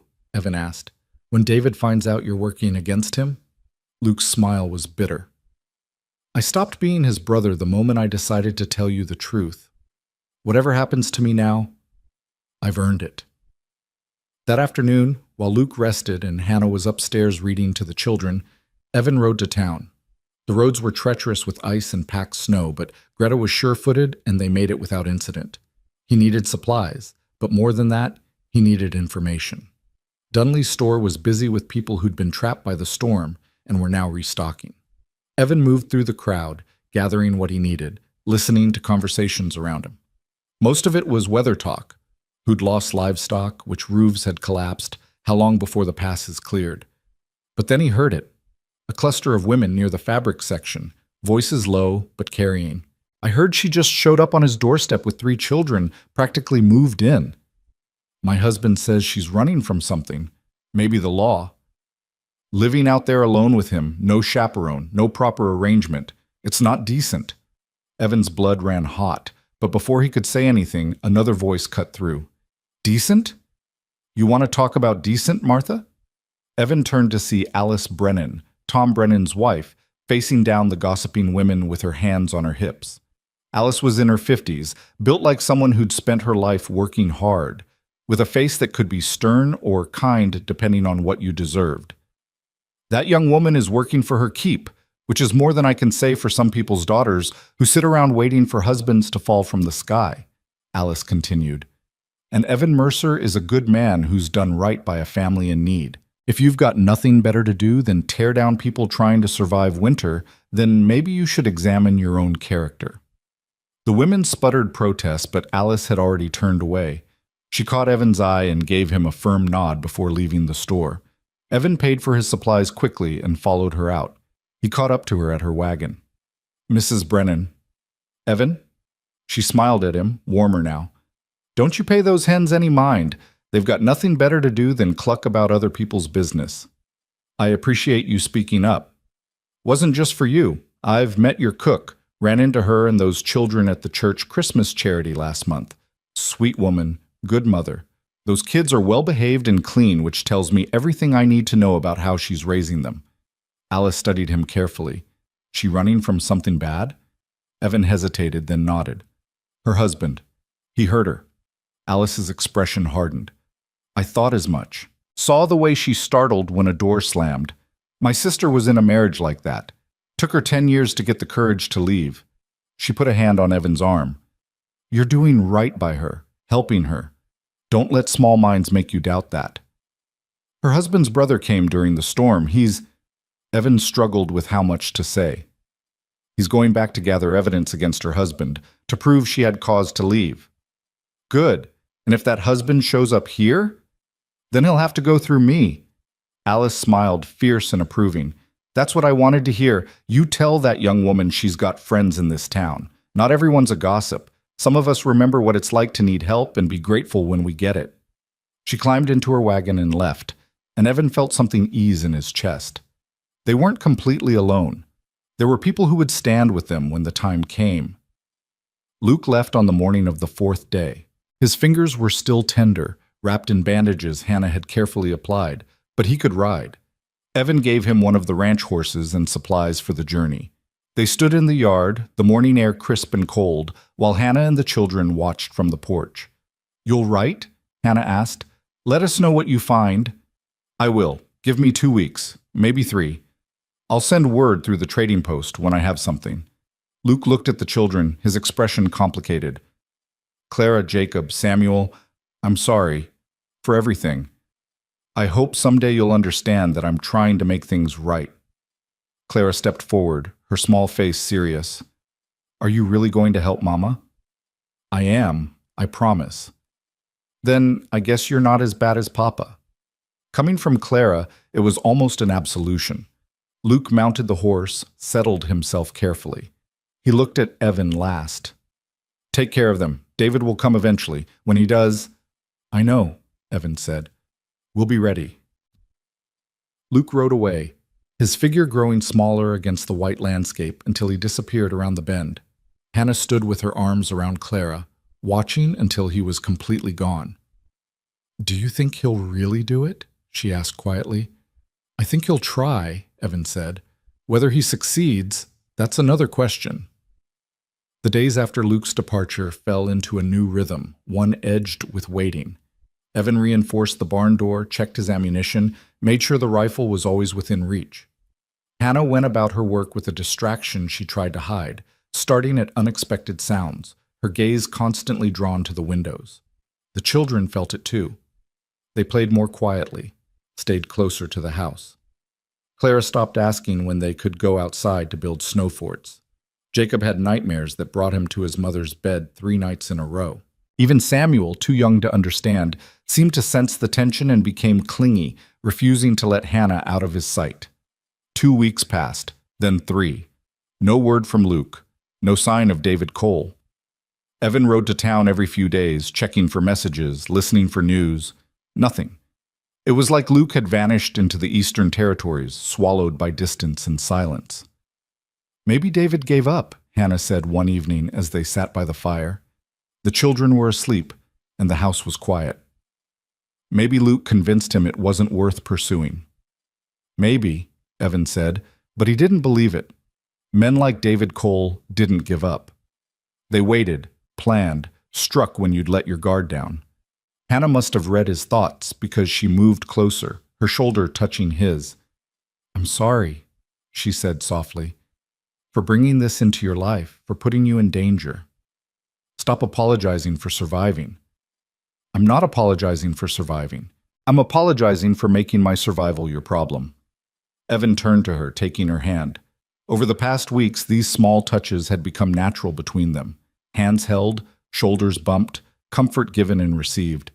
It had happened gradually, like snow accumulating, until suddenly the world was transformed. "You're not a problem, Hannah. You're—" He struggled to find the words. "You're the best thing that's happened to me in years. You and those children. You've given me a reason to care about something beyond just existing day to day." Hannah's eyes glistened in the firelight. "You've given us safety, hope, a place that feels like home." "Is that what this is?" Evan asked quietly.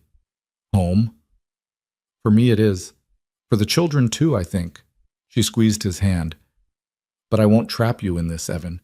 If David comes and it gets too dangerous, if staying means losing everything you've built, then I lose it," Evan interrupted. "I made my choice, Hannah. I'm not backing down now." She leaned her head against his shoulder, and they sat like that while the fire burned low and the house creaked around them. Two people who'd found each other by accident and chosen to become something neither had expected.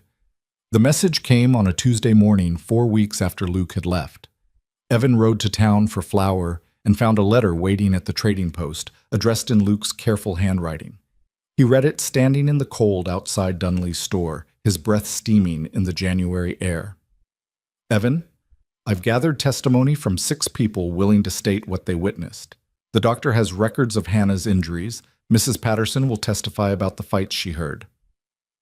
The woman David hired after Hannah left has agreed to speak about what happened during her brief employment. It's enough to cast doubt on David's version of events, but not enough to guarantee success in court. His family's lawyers are good, and they're already building a case that paints Hannah as mentally unstable. You should know David is planning to come for them. He's hired a detective who's been tracking Hannah's movements west. They know she's in the Millridge Creek area. It's only a matter of time before they pinpoint your ranch. Be careful. David is not the man he was when Hannah first married him. Desperation and alcohol have made him dangerous in ways he wasn't before. He's told people he'll do whatever it takes to get his children back. I'm still working on getting more evidence, but I wanted you to have warning. Protect them, Evan. Don't let him take them." Luke Evans' hand shook as he folded the letter.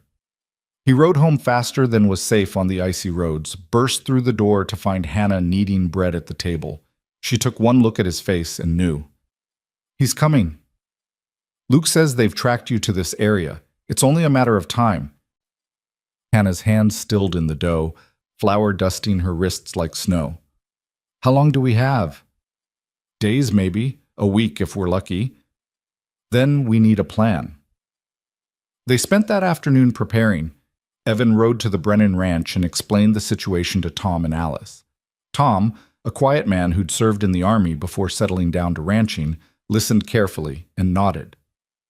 "When he comes, you send word. I'll bring my sons.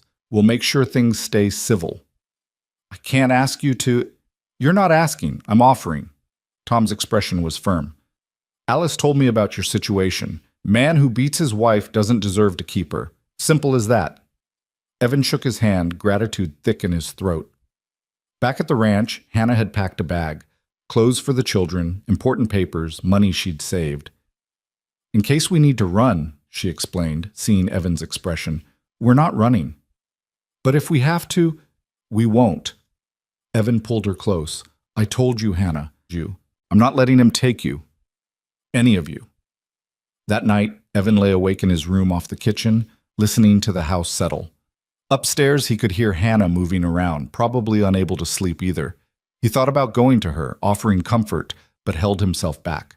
There were lines they hadn't crossed yet, propriety they'd maintained even as everything else had changed. But lying there in the dark, Evan knew the truth. Somewhere in the past 2 months, he'd fallen in love with Hannah Cole. With her strength, her fierce protection of her children, the way she hummed while she cooked. With the smile she'd give him over morning coffee, rare, but genuine. With the life she'd brought back into his empty house. And he knew, with equal certainty, that he'd fight to his last breath to keep her safe. David Cole arrived on a Thursday afternoon 6 days later. Evan was in the barn when he heard the wagon. He grabbed the rifle and moved to the door, his heart pounding. Through the gap, he saw a well-appointed carriage pull into the yard, pulled by 2 matched horses. A man climbed down. Tall, dark-haired, well-dressed in a coat that probably cost more than Evan made in a month. David Cole looked nothing like a monster.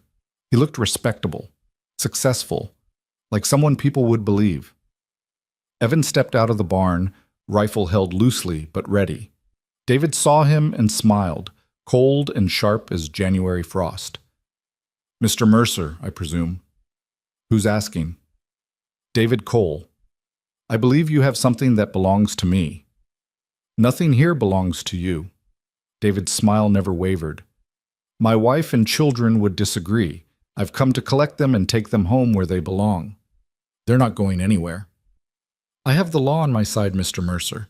Paper signed by a judge granting me custody based on my wife's mental instability and theft of family property." David pulled documents from his coat. "You're harboring a fugitive and kidnapped children. I could have you arrested." The front door opened. Hannah stepped out, the children clustered behind her. She changed into her best dress, brushed her hair until it shone. She looked dignified and calm, nothing like the unstable woman David had described. "Hello, David," she said, her voice steady. David's expression flickered. Surprise, then anger quickly masked. "Hannah, thank heavens, we've been so worried." "I'm sure you have." "Come here, darling. Let's talk about this reasonably. Whatever I did to upset you, we can work through it. Just come home." "No." The word hung in the cold air, simple and final. David's mask slipped further. "Hannah, don't be foolish. You can't keep my children from me. I'm their father. You're the man who terrorized them, who beat their mother while they listened through the walls, who taught them that love looks like violence." Hannah's voice shook but held. "I won't let you near them again." "You don't have a choice." David took a step forward and Evan raised the rifle. David stopped, his expression darkening. "You're going to shoot me in front of the children? That'll go well in court." "I'll do what I have to do to protect this family." "They're not your family, they're mine." "They stopped being yours the moment you raised your hand to their mother," Evan said coldly. A second wagon appeared on the road, Tom Brennan with his 2 grown sons. They positioned themselves near Evan, silent but present. David's eyes narrowed. "Bringing witnesses won't change the law, Mr. Mercer. Those children are coming with me." "No." Clara's small voice cut through everything. She stepped out from behind her mother, her face pale but determined. "We're not going with you." David's expression softened into something that might have looked like love if you didn't know better. "Clara, sweetheart, I'm your father. I love you. If you loved us, you wouldn't have hurt Mama. You wouldn't have scared us every day. You wouldn't have made Jacob cry and Clara stop talking for 2 months. The little girl's voice grew stronger. You wouldn't have made me wish my own father would disappear. The words hit David like physical blows. His face flushed red, and for a moment Evan saw the violence Luke had described, the rage that simmered beneath the respectable surface. "How dare you?" David hissed. "How dare you turn my children against me, Hannah, filling their heads with lies." "They're not lies," Hannah interrupted. "And you know it. Everyone here knows it. Luke knows it. The people back home who saw what you did. They know it too." "Luke?" David's laugh was ugly. "My brother? He'll say whatever you want him to say. He always was weak." "He's gathering testimony right now," Evan said, "from the doctor who treated Hannah's injuries, from neighbors who heard the fights, from the woman you hit after Hannah left. David went very still. You're bluffing, right? I'm not. And when this goes to court, all of that will come out. Your reputation, your family name, it'll all come crashing down. For a long moment, David said nothing. Evan could see him calculating, weighing options. Then his hand moved toward his coat pocket. Don't, Evan said sharply, cocking the rifle. David slowly pulled out not a weapon, but more papers. These are court orders, signed and legal. They give me custody of those children. If you don't hand them over, you'll be arrested. All of you. He looked at Tom Brennan. That includes you, Tom, interfering with a father's legal rights. Tom didn't flinch. Sometimes the law is wrong. The law is the law. Then we'll fight it in court, Hannah said. She stepped forward, moving past Evan to face her husband directly. I'll fight you, David. I'll tell everyone what you did. I'll show them the scars, share the testimony, expose every ugly truth you've tried to hide. And even if I lose, even if they give you custody, my children will know. They'll know what you are. And someday, when they're old enough to choose, they'll choose to leave you just like I did. David's mask shattered completely. Rage twisted his features into something monstrous. You're nothing without me, Hannah. Nothing. You're a woman with no money, no family, no future. You think this rancher will keep you? He's using you, just like I did. When he's tired of you, he'll throw you out, and you'll have nowhere to go. That's enough, Evan said, but David wasn't finished. I gave you everything, a home, a name, children. And this is how you repay me? By stealing what's mine and turning them against me? They turned against you on their own, Hannah said quietly. Because of what you showed them, you were. David moved so fast no one could react. He lunged forward, grabbing for Hannah. Evan swung the rifle, but Tom was faster. He caught David's arm, twisted it behind his back. David's sons moved in, securing him while he struggled and cursed. Get your hands off me. I'll have you all arrested. You'll leave, a new voice said. Everyone turned. Luke Cole stood at the edge of the property, dismounted from a lathered horse. He held papers in his hand and his face was grim. Luke, David breathed. Thank heavens. Tell them. I'm not here to help you, David. I'm here to stop you. Luke walked forward, his movements deliberate. I have sworn testimony from 8 people detailing your abuse. Medical records, police reports that were filed and mysteriously dismissed because of father's connections. Those reports were false. She was photographed, Luke interrupted. 3 years ago, Dr. Morrison took photographs of Hannah's injuries after a particularly bad beating. He kept them in his personal files in case they were ever needed. They've been submitted to the county court. David's face drained of color. He did, because he's tired of patching up women and sending them back to the men who hurt them. Luke handed the papers to Evan. These supersede David's custody order. Pending a full investigation, temporary custody remains with Hannah. And there's a restraining order. David can't come within 500 feet of Hannah or the children. This is insane, David shouted. You're my brother. I'm supposed to tell the truth, Luke said quietly. And the truth is, you're a violent man who doesn't deserve those children, or Hannah, or anything good that was ever given to you. David stared at his brother, betrayal and rage warring in his expression. Then he lunged, not at Hannah or Evan, but at Luke. They went down in a tangle of fists and fury, rolling in the snow. Tom's sons pulled them apart. David came up bloody-nosed and wild-eyed, still fighting. It took all 3 Brennan men to restrain him. You'll regret this, David hissed at Luke. All of you. I'll make sure you regret this. The only thing I regret is not stopping you sooner, Luke replied. The sheriff arrived an hour later, summoned by a rider Tom had sent as soon as David's carriage appeared. He read through the documents, listened to testimonies, and ultimately escorted David Cole off the property with a warning that violating the restraining order would result in immediate arrest. David left screaming threats and promises of revenge, but as his carriage disappeared down the road, everyone could feel the difference. The threat, while not eliminated, had been diminished. The law, imperfect as it was, had sided with Hannah. For now. That night, after the Brennans had left and Luke had settled into the barn, refusing to stay in the house, saying he'd imposed enough, Hannah put the children to bed.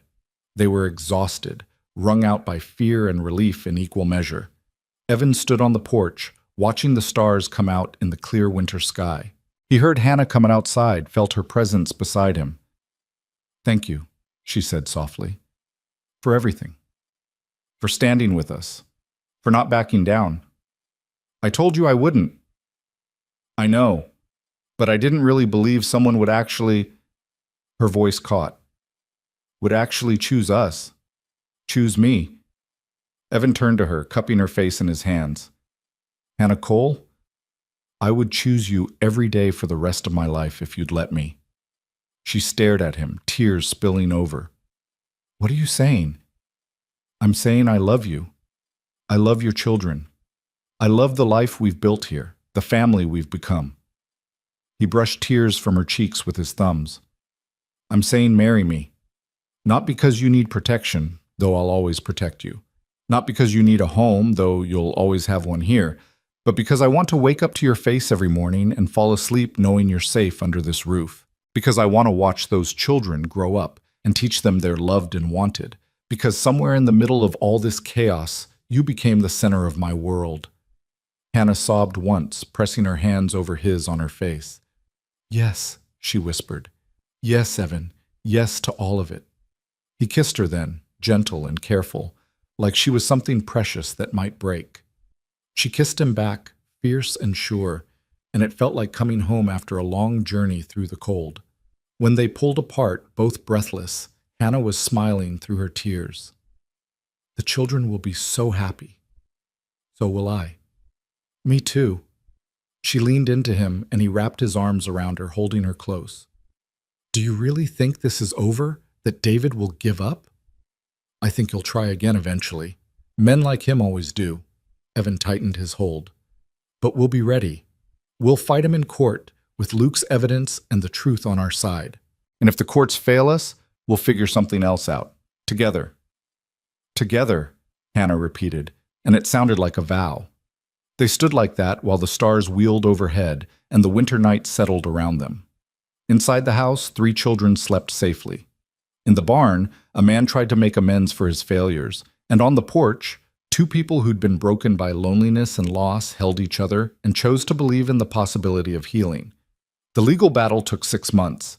David fought hard, using every connection and dollar his family had. But Luke's testimony proved devastating, and when Mrs. Patterson took the stand and described hearing David scream at Hannah to shut up, or he'd shut her up permanently, the judge's expression hardened. The photographs Dr. Morrison had taken, Hannah's split lip, the bruises on her arms and ribs, the black eyes she'd tried to hide with powder, were submitted as evidence. David's lawyer tried to argue they were old, irrelevant, but the dates on them corresponded with times David claimed nothing had happened, that Hannah was making up stories. In the end, Hannah was granted full custody. David was allowed supervised visits once a month, though the children had the right to refuse. Clara refused immediately. Jacob followed his sister's lead. Samuel didn't understand enough to have an opinion. David never showed up for a single visit. Evan and Hannah were married in April when the snow had melted and wildflowers carpeted the meadows. Alice Brennan stood up with Hannah. Tom stood with Evan. The children wore their best clothes and beamed throughout the ceremony. Luke attended, keeping to the back, but when Hannah beckoned him forward afterward, he approached cautiously. "Thank you," Hannah said, and this time there was forgiveness in it. "For doing the right thing, for saving us." "I just told the truth. You saved yourselves." Luke looked at the children, who watched him with less fear now, though still some wariness. "I'm heading west, California maybe, starting over where no one knows the Cole name." "You're always welcome here," Evan said. "If you need a place." Luke nodded his thanks and left before the celebration started, but Evan saw Hannah watch him go with something like pity mixed with relief. The ranch prospered.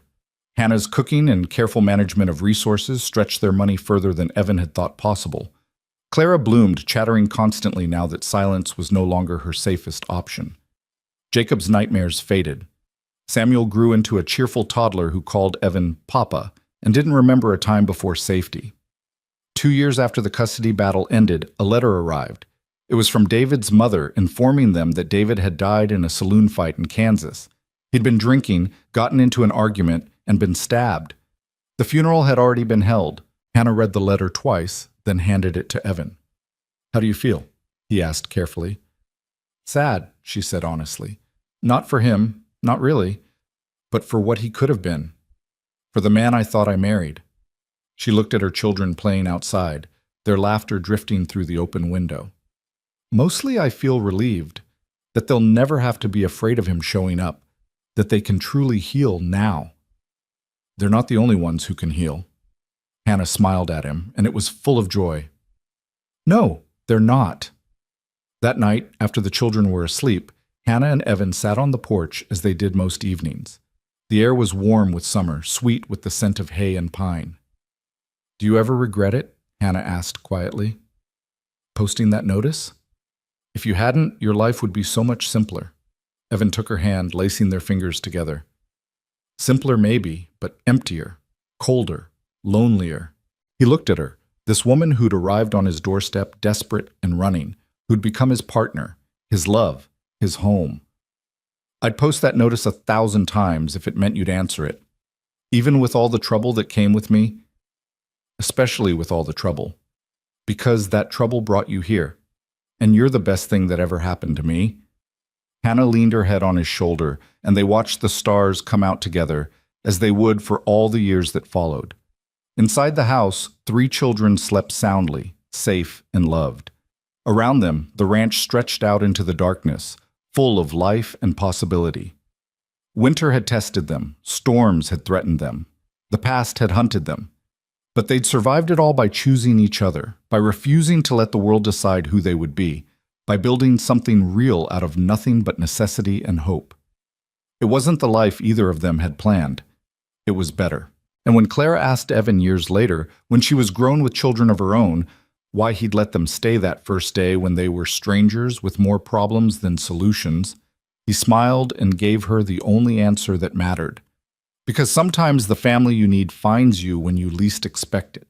And when it does, you don't ask questions. You just open the door and let them in.